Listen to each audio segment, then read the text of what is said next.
अस्सलामुअलैकुम वरहमतुल्लाहि वबरकातहू व मगफिरतहू। दरेक विद्यार्थी मित्रों अहींया ध्यान आपे। આજરોજ આપણે પ્રકરણ 6 લઈએ છીએ, દહન અને જ્યોત। બરાબર બેટા? ચાલો, દહન કોને કહેવાય? તો અહીં તમને શરૂઆતમાં જોવા મળશે કે તમને લખેલું છે ઘરમાં, ઉદ્યોગમાં અને વાહન ચલાવવા માટે તમે જુદા જુદા પ્રકારના બળતણ વાપરો છો। બળતણ શબ્દ તમે બધાએ સાંભળેલો છે। હવે બળતણ સાથે સંકળાયેલો બીજો શબ્દ છે સળગવું। બળતણ સળગે, બરાબર? આ સળગવું શબ્દ જે છે એને વિજ્ઞાનની ભાષામાં દહન કહેવામાં આવે છે। તો દરેક વિદ્યાર્થી મિત્રો હવે દહન શબ્દને સમજ્યા હશે। દહન એટલે શું બેટા? તો દહન એટલે સળગવું। ખ્યાલ આવે છે? દહનનો મતલબ શું થશે? સળગવું।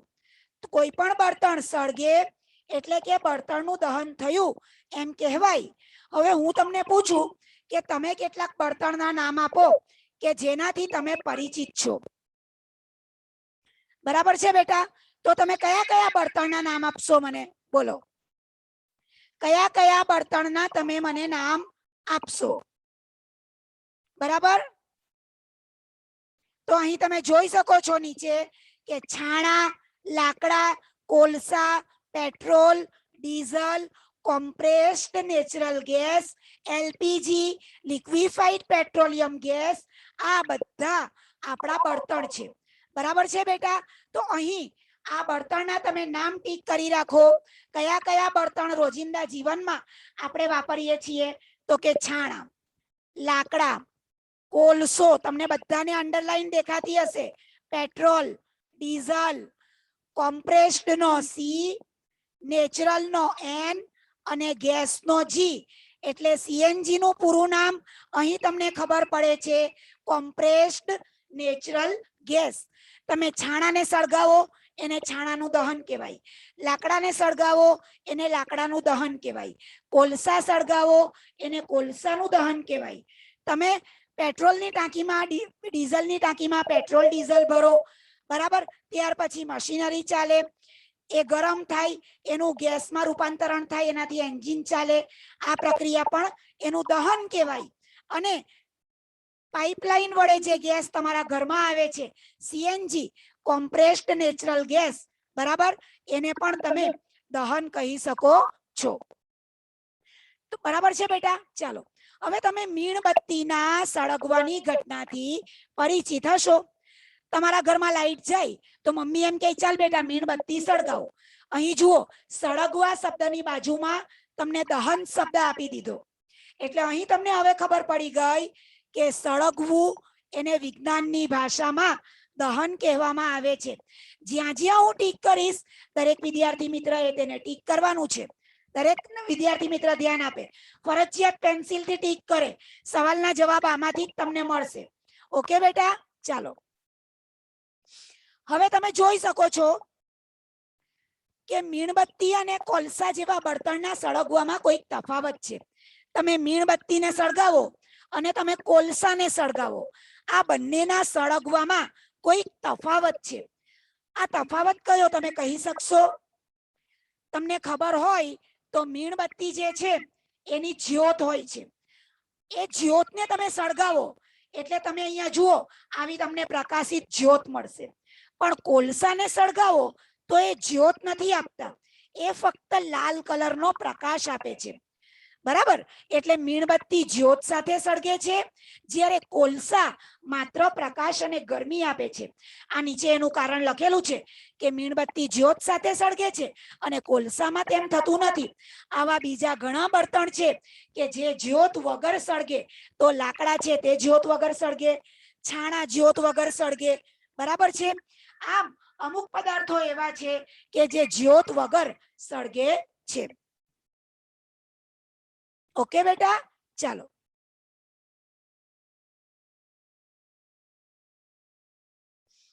હવે દહન શું છે?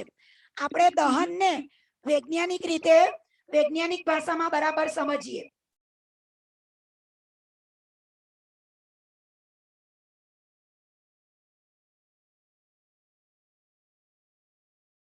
સોરી બેટા, આ થોડુંક ઉપર નીચે થઈ જાય છે.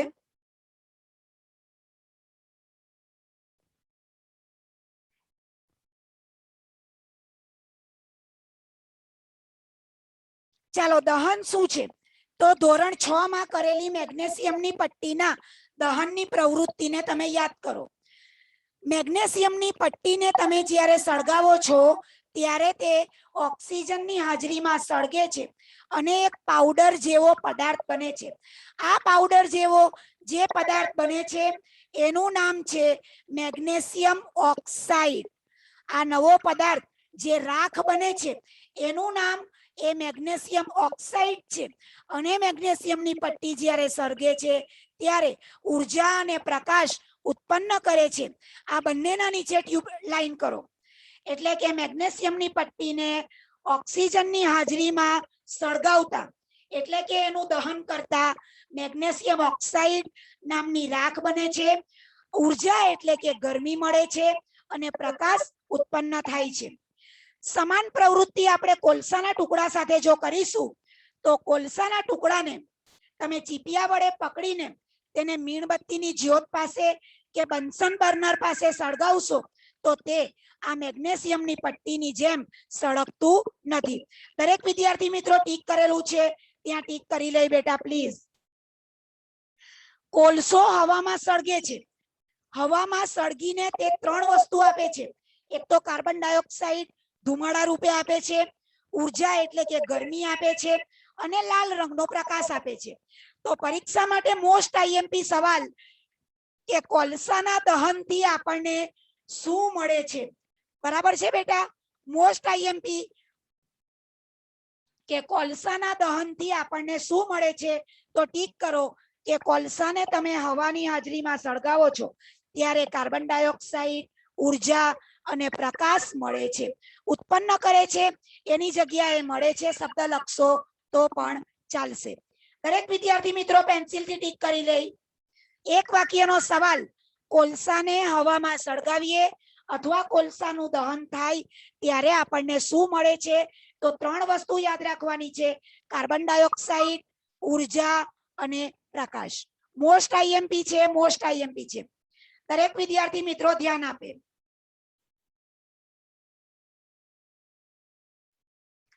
બરાબર છે બેટા? ચાલો, હવે મેગ્નેશિયમની પટ્ટી જ્યારે સળગે છે ત્યારે કેટલી પ્રકાશિત સફેદ જ્યોત આપે એ તમને અહીં આકૃતિ 6.1 માં બતાવેલું છે.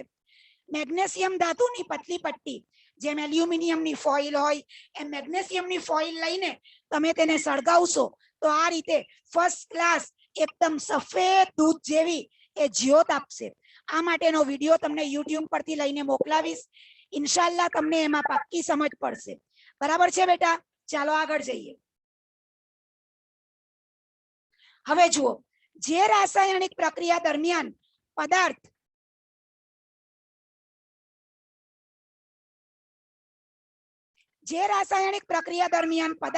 ઓક્સિજન સાથે પ્રક્રિયા કરીને ઉર્જા ઉત્પન્ન કરે છે તેને દહન કહેવામાં આવે છે. અહીંયા મોસ્ટ આઈએમપી 1 માર્કની દહનની વ્યાખ્યા તમારે બધાએ યાદ રાખવાની છે કે જે રાસાયણિક પ્રક્રિયા દરમિયાન પદાર્થ ઓક્સિજન સાથે પ્રક્રિયા કરીને ઉર્જા ઉત્પન્ન કરે છે તેને દહન કહેવામાં આવે છે. અને જે પદાર્થનું દહન થાય એટલે કે ઓક્સિજનની હાજરીમાં સળગે એને દહનશીલ પદાર્થ કહે છે. અને આ દહનશીલ પદાર્થને આપણે બીજા શબ્દોમાં બળતણ પણ કહીએ છીએ. દરેક વિદ્યાર્થી મિત્રો દહનની વ્યાખ્યા યાદ રાખે. બોલો મારી સાથે: જે રાસાયણિક પ્રક્રિયા દરમિયાન પદાર્થ ઓક્સિજન સાથે પ્રક્રિયા કરી ઉર્જા ઉત્પન્ન કરે એટલે ગરમી પેદા કરે તેને દહન કહે છે. અને જે પદાર્થનું દહન થાય એને દહનશીલ પદાર્થ કહેવાય. સાદા શબ્દોમાં તેને આપણે બળતણ તરીકે પણ ઓળખીએ છીએ. સમજણ પડી ગઈ? ઓકે. દહન દરમિયાન કોઈ વખત તમને પ્રકાશ પણ મળે અને એ પ્રકાશ એ જ્યોત તરીકે હોય અથવા તો ધગધગતા પ્રકાશ સ્વરૂપે પણ તમને પ્રકાશ જોવા મળે છે. અને બળતણના 3 પ્રકાર છે. એક તો ઘન બળતણ, પ્રવાહી બળતણ અને વાયુ બળતણ. તમે ઘન બળતણને જાણો છો, કોલસો, લાકડા, છાણા. પ્રવાહી બળતણ પેટ્રોલ, ડીઝલ, કેરોસીન. અને વાયુ બળતણમાં એલપીજી અને સીએનજી. બરાબર છે બેટા? ખૂબ સહેલું છે, ટીક કરી રાખો. આમાંથી પણ એક એક માર્કના સવાલ તમને પૂછાશે.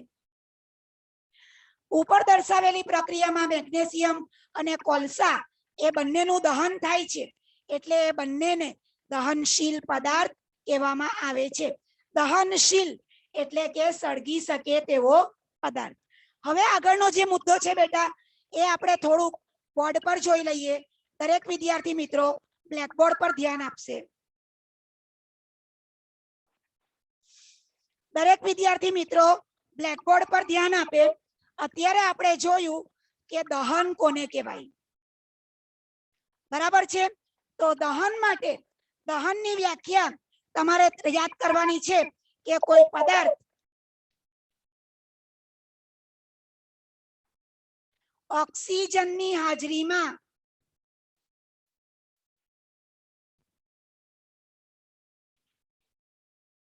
સળગે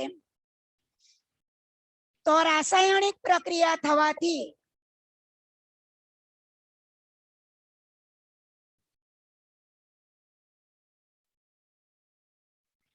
પ્રકાશ ઉર્જા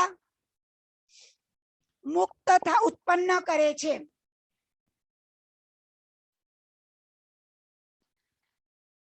તેને દહન કહે છે.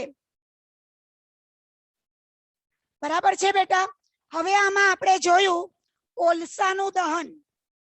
હવે આ કોલસો એને તમે ઓક્સિજનની હાજરીમાં સળગાવો તો એક તો એ ધુમાડો આપશે, પ્રકાશ આપશે અને તમને ઉર્જા આપશે. આ ધુમાડો જે છે એટલે તમારો કાર્બન ડાયોક્સાઇડ ગેસ, પ્રકાશ એટલે લાઈટ નીકળે છે તે, અને ઉર્જા એટલે કે તમને ગરમી આપે છે. સમજણ પડી ગઈ? તો આ છે તમારું કોલસાના દહનની પ્રક્રિયાનું સમીકરણ.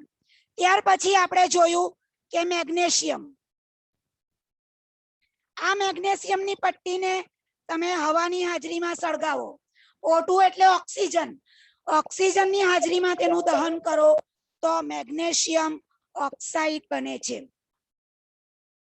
બરાબર છે બેટા? આ બધું મોસ્ટ આઈએમપી છે, એક માર્ક માટે, એટલે લખીને સમજાવું છું.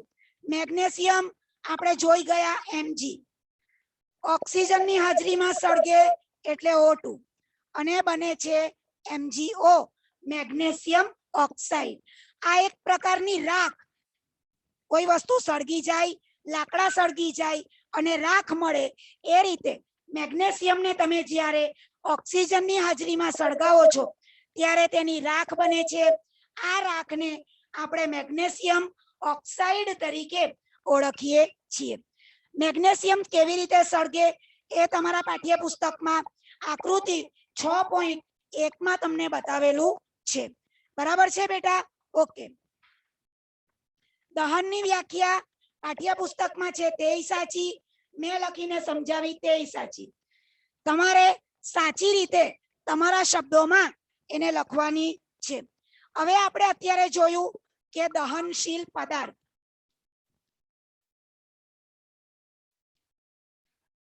બરાબર? શું જોયું બેટા? દહનશીલ પદાર્થ. આ દહનશીલ પદાર્થને આપણે બીજા શબ્દોમાં બળતણ તરીકે પણ ઓળખીએ છીએ. તો જે પદાર્થ ઓક્સિજનની હાજરીમાં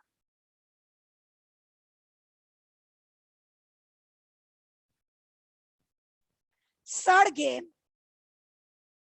તેને દહનશીલ પદાર્થ કહે છે.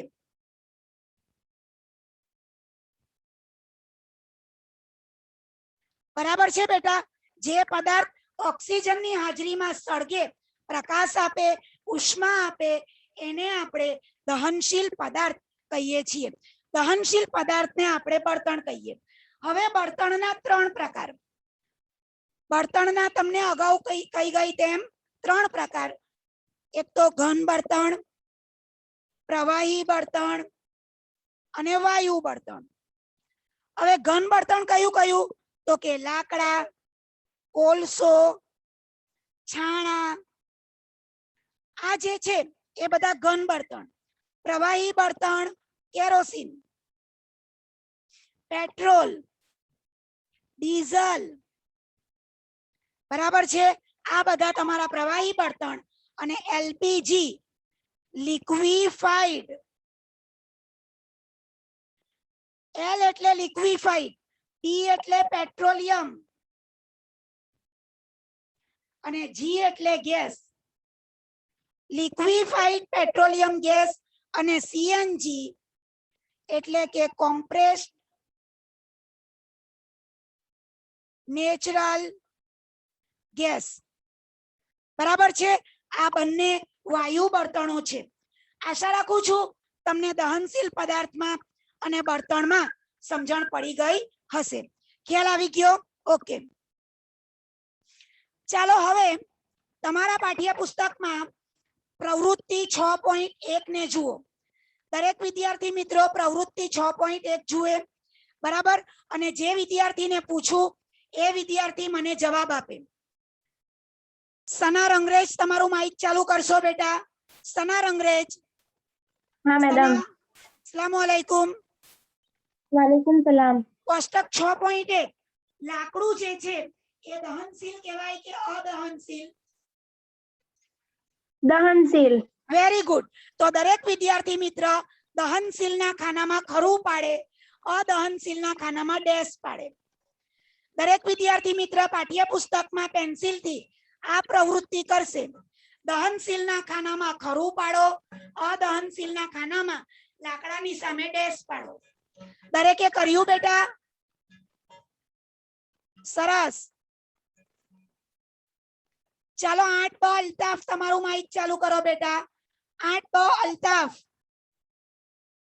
કાગળ એ દહનશીલ કહેવાય કે અદહનશીલ? दहनशील।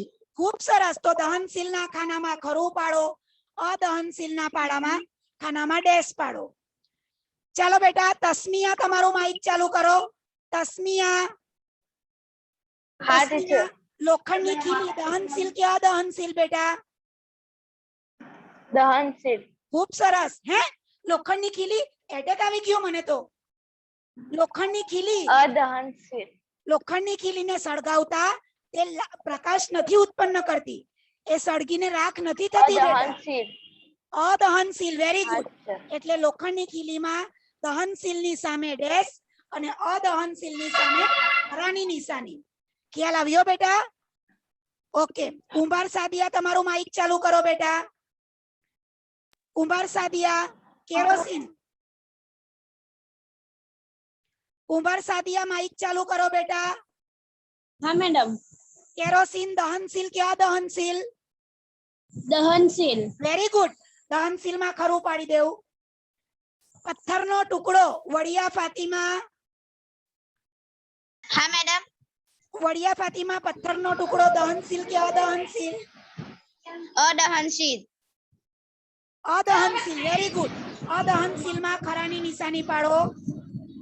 ખૂબ સરસ. આપણે જે પેપ્સી પીએ અથવા તો ફ્રૂટી પીએ એમાં સ્ટ્રો આવે, તો મોહમ્મદ લુલાત સ્ટ્રો દહનશીલ કે અદહનશીલ બેટા? અદહનશીલ. પ્લાસ્ટિકની સ્ટ્રો વિચારીને બોલશો બેટા પ્લીઝ. તમે મીણબત્તી સળગાવો એમાં પ્લાસ્ટિકની સ્ટ્રો મૂકો, શું થશે? દહનશીલ. Very good. એ સળગવા લાગશે, પ્લાસ્ટિક પીગળશે અને પ્રકાશ પણ દેખાશે મીણબત્તીની જ્યોતની જેમ. એટલે સ્ટ્રો પ્લાસ્ટિકની હોય એટલે દહનશીલ આવશે. એમાં ખરાની નિશાની પાડો બેટા. ચાલો ત્યાર પછી મલેક આસિયા. ક્યાં છે મલેક આસિયા? નામ આપણા મસૂદભાઈ પાંડોર. સોરી, મસૂદભાઈ પાંડોર તમારું માઇક ચાલુ કરો બેટા. કોલસો દહનશીલ કે અદહનશીલ બેટા? अदहनशील। કોલસાને સળગાવો તો એ સળગતો નથી? दहनशील। યસ. જે સળગે તે દહનશીલ અને નથી સળગતું અદહનશીલ. એક એક્ઝામ્પલ જ લો ને બેટા. અત્યારે પથ્થરને આપણે અદહનશીલ કીધું. પથ્થરને ગમે તેટલી વાર હાથમાં સળગાવો એ સળગવાનો જ નથી, પથ્થર પથ્થર જ રહેશે. પણ કોલસો તો સળગી જાય, બરાબર? તો જ તમે કોલસા પર કશું શેકી શકો, શિયાળામાં તાપણી કરી શકો, બરાબર? એટલે દહનશીલ કહેવાય. સરસ. ચાલો, ઉનિયા ફાયઝા, બેટા તમારું માઇક ચાલુ કરો. ઉનિયા ફાયઝા. હા મેડમ. દિવાસળી, દિવાસળીને તમે આમ એમ કરો તો દહનશીલ કે અદહનશીલ? દહનશીલ. Very good. દિવાસળી સળગે છે એટલે દહનશીલ, એમાં ખરું કરો. ત્યાર પછી આવે છે કાચ. કાચ. પઠાણ સાનિયા. પઠાણ સાનિયા તમારું માઇક ચાલુ કરો બેટા. પઠાણ સાનિયા. હા મેમ. બોલો બેટા, કાચ દહનશીલ કે અદહનશીલ? અદહનશીલ. ખૂબ સરસ, અદહનશીલ. તો દરેક વિદ્યાર્થી મિત્રોને હવે દહનશીલ અને અદહનશીલમાં કમ્પ્લીટ સમજ પડી ગઈ એવી આશા રાખું છું. બરાબર છે ને બેટા? સમજ પડી ગઈ ને? ઓકે. હા મેમ. ચાલો હવે આપણે પ્રવૃત્તિ, યસ, હવે આપણે પ્રવૃત્તિ 6.2 જોઈ લઈએ.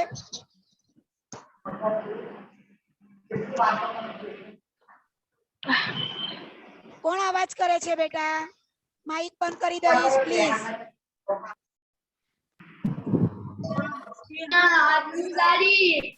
ચાલો બેટા, એક વિદ્યાર્થી મિત્રો અવાજ બંધ કરી દે.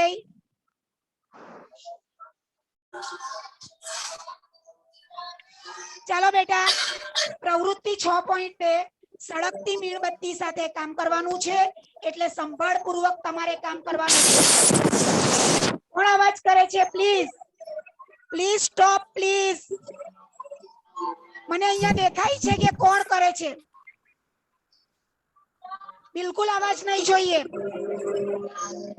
તમારે એક મીણબત્તીને સળગાવવાની છે. તમે જોઈ શકો છો આ મીણબત્તીને સળગાવીને તમારે આ રીતે એમાં બતાવ્યા પ્રમાણે લાકડાની બે પટ્ટીઓ પર રાખવાની છે. લાકડાની બે પટ્ટી પર તમે રાખશો, એની ઉપર તમે કાચની ચીમની મૂકશો. દરેક વિદ્યાર્થી મિત્રોએ ફાનસ જોયું હશે. કેટલા જણાએ ફાનસ જોયું છે બેટા? આ ફાનસમાં કાચનો જે ભૂંગળા જેવો ભાગ આવે એને ચીમની કહેવાય, બરાબર? એ ચીમનીને એના ઉપર મૂકો તો નીચે જે ખાલી ભાગ છે ત્યાંથી હવા અંદર દાખલ થાય. આખી પ્રવૃત્તિને પહેલા તમે ધ્યાનથી જોઈ લો. બીજામાં લાકડાની બે પટ્ટીઓને કાઢી નાખી અને ત્રીજામાં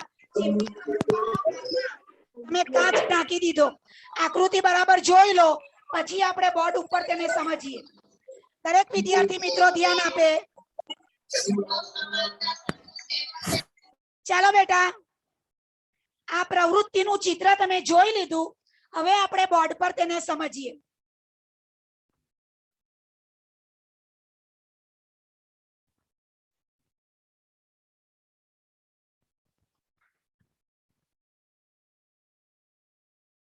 ચાલો, પ્રવૃત્તિ 6.2 એમાં મીણબત્તી સળગાવી, બરાબર? હવે એમાં એ જે છે એમાં લાકડાના બે ટુકડા પર બરાબર, બે ટુકડા વચ્ચે તમે ચીમની ગોઠવી અને આ એની વચ્ચે આ લાકડાના જે બે ટુકડા છે એની વચ્ચે અહીંયા તમારી મીણબત્તી સળગે છે અને એની ઉપર આ કાચની ચીમની લાકડા પર ગોઠવેલી છે. તો નીચેથી હવા દાખલ થાય, બરાબર છે? એટલે કે નીચેથી હવા દાખલ થશે, હવા નીચેથી દાખલ થાય એટલે ઓક્સિજન મળે છે, એટલે મીણબત્તી સળગે, બરાબર? આ તમારું એ નંબરની જે આકૃતિ છે એનું પરિણામ. દરેક વિદ્યાર્થી મિત્રો પાઠ્યપુસ્તકમાં જુએ, લાકડાના બે ટુકડા વચ્ચે ચીમની મૂકેલી છે, એની વચ્ચે મીણબત્તી સળગે છે, નીચેથી હવા જાય છે. હવા એટલે કે ઓક્સિજન, અને ઓક્સિજનને કારણે તમારી મીણબત્તી સળગતી રહે છે. હવે બી ટુકડા કાઢી નાખ્યા, એટલે બી નંબરમાં ઓક્સિજન મળતો નથી. ઓક્સિજન નીચેથી મળતો નથી, પણ ચીમનીનો ઉપરનો ભાગ ખુલ્લો છે, થોડો થોડો ઓક્સિજન મળે છે, એટલે મીણબત્તી મુશ્કેલીથી સળગે છે, સળગતી રહે છે. સળગે તો છે, પરંતુ એને નીચેથી સીધી ઓક્સિજન નથી મળતું, થોડું મુશ્કેલીથી સળગે. અને સી નંબર જે છે એમાં ચીમનીની ઉપર કાચની પ્લેટ ઢાંકી દીધી, ઓક્સિજન મળતો નથી. બરાબર, ઓક્સિજન મળતો નથી એટલે મીણબત્તી હોલવાઈ જાય છે. બરાબર, તો મીણબત્તી આના ઉપરથી આપણને આ પ્રવૃત્તિના આધારે એક વસ્તુ સમજ પડી કે કોઈ પણ વસ્તુનું દહન થાય તો દહન થવા માટે ઓક્સિજન હોવું જરૂરી છે. બરાબર છે, તો મોસ્ટ આઈએમપી ટોપિક આના પરથી તમને મળે છે.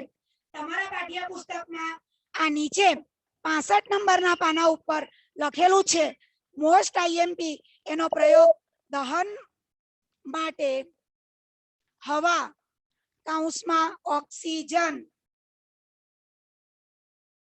જરૂરી છે. બરાબર છે બેટા, આ પ્રવૃત્તિ જે 6.2 જોઈ એના પરથી આપણે શીખ્યા કે કોઈ પણ પદાર્થને સળગવા માટે ઓક્સિજન એટલે કે હવા જરૂરી છે. હવા વગર કોઈ પણ પદાર્થ સળગી શકતો નથી. Most IMP. અને આની નીચે ત્યાર પછી એબીસી જે 3 કન્સેપ્ટ આપણે જોયા એ 3 કન્સેપ્ટ સમજાવેલા છે. અહીંયા પહેલીનો એક પ્રશ્ન આપણે ચૂકી ગયા. તમારા પાના નંબર 65 ઉપર જ ઉપરના ભાગે પહેલીનો એક પ્રશ્ન છે કે આપણા શરીરમાં ખોરાક ઓક્સિજન સાથે પ્રક્રિયા કરીને ઉર્જા આપે છે, તો એને ખોરાકનું દહન કહેવાય? પહેલીનો પ્રશ્ન બહુ અગત્યનો પ્રશ્ન છે. ચાલો આપણે જોઈએ. તો આપણે ધોરણ 7 માં જોઈ ગયા. ધોરણ 7 માં આપણે જોઈ ગયા શેમાં? શ્વસનમાં. શ્વસન એટલે ખોરાકનું દહન. એને બીજા શબ્દોમાં કહેવાય ખોરાકનું દહન. સજીવોમાં શ્વસન પ્રકરણ 10 આપણે આખું જોઈ ગયા, યાદ હોય કે એમાં ખોરાક જે છે એને આપણે ગ્લુકોઝ તરીકે લેતા હતા. બરાબર, એ ઓક્સિજનની હાજરીમાં કોષમાં તૂટતો હતો. ઓક્સિજનની હાજરીમાં હોય તો આપણે એને જારક શ્વસન કહેતા હતા, ઓક્સિજનની હાજરી. અને એમાંથી આપણને કાર્બન ડાયોક્સાઇડ, CO2 લખી દઉં, ચાલો ચાલશે, ખબર છે તમને. CO2, પાણી અને શક્તિ અથવા તો ઉર્જા છૂટી પડતી હતી. આ 7મા ધોરણનું સમીકરણ એટલે પહેલી કહે છે આપણે ખોરાક ખાઈએ છીએ તેનું આપણા શરીરમાં દહન થાય છે. આ દહન જે છે એને પણ ખોરાકનું દહન જ કહેવાય ને? હા, કેમ કે ઓક્સિજનની હાજરીમાં પ્રક્રિયા થાય એટલે એ પણ ખોરાકનું દહન જ કહેવાય. તો અહીંયા હવે સમજવા મળ્યું કે 7મા ધોરણમાં જે શ્વસન શબ્દ શીખેલા એને બીજા શબ્દોમાં ખોરાકનું દહન પણ કહી શકીએ. ખોરાક તૂટે એમાંથી ઉર્જા મુક્ત થાય, શક્તિ મુક્ત થાય એટલે ખોરાકનું દહન. ઓકે બેટા, ચાલો ત્યાર પછી આગળ આવો. સૂર્ય જે છે, પૂછોને પ્રશ્ન થાય કે સૂર્ય જે છે એ પોતાની ઉર્જા અને પ્રકાશ ઉત્પન્ન કરે છે, તો એ શું એ પણ કોઈ પ્રકારનું દહન છે? તો કે હા, પૂછોનો પ્રશ્ન તદ્દન સાચો છે. બરાબર, સૂર્ય જે છે એ સૂર્યની અંદર ન્યુક્લિયર પ્રક્રિયા થાય છે. બરાબર, હાઇડ્રોજન ગેસનું દહન થાય, હિલિયમમાં રૂપાંતરણ થાય. આ ન્યુક્લિયર પ્રક્રિયા થાય છે, એને કારણે સૂર્ય આપણને પ્રકાશ અને ઉર્જા આ બંને આપે છે. બરાબર, જેની સમજૂતી નીચે તમને આપેલી છે પીળા કલરમાં કે સૂર્યમાં ન્યુક્લિયર પ્રક્રિયા થાય છે, એને કારણે ઉર્જા અને પ્રકાશ ઉત્પન્ન થાય છે. બરાબર, આ પણ એક પ્રકારનું દહન જ કહેવાય છે. હવે તમને એક પ્રવૃત્તિ આપેલી છે 6.3 કે લોખંડની તકતી લો અથવા તમારી ઘરે લોખંડનો તવો હોય એ લો, એના ઉપર તમે સળગતું લાકડું કે કોલસો મૂકો, એને કાચની બરણી વડે અથવા તો પ્લાસ્ટિકની બરણી વડે ઢાંકી દો. ઢાંકી દેશો એટલે એને ઓક્સિજન મળતું બંધ થઈ જશે. બરાબર? તો શું થશે? કોલસો હશે કે લાકડું હશે, થોડા સમય પછી એ સળગતું બંધ થઈ જશે. કારણ જ આ છે કે એની ઉપર એને ઓક્સિજન મળતો બંધ થઈ ગયો. તો આના આધારે પરીક્ષા માટે અને રોજિંદા જીવન માટે મોસ્ટ ઇમ્પોર્ટન્ટ એવી બે વસ્તુ શીખવાની છે કે કોઈ પણ વસ્તુ ત્યારે જ સળગે જો તેને ઓક્સિજન મળે.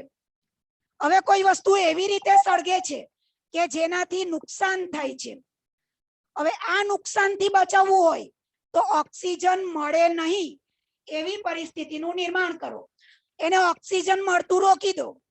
ઓક્સિજન મળતું અટકી જશે એટલે આપમેળે આગ ઓલવાઈ જશે.